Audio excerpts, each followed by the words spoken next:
দেখুন রাস্তা পুকুর সম রাস্তা, এটা আপনার শিলচর টু করিমগঞ্জ রাস্তা।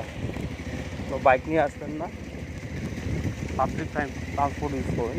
খুব বাজে অবস্থা, পুকুর সম গর্ত হয়েছে দিঘির মতো। রাস্তার অবস্থা দেখুন, দেখুন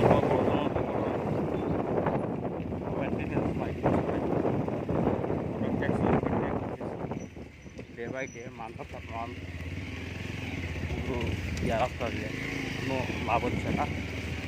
রাস্তার অবস্থা দেখেন, বেহাল অবস্থা, কোনো সংস্কার নেই। খুব বাজে অবস্থা, বাইক না আসাটাই ভালো। পাবলিক ট্রান্সপোর্ট ইউজ করুন। বিশাল বিশাল গর্ত,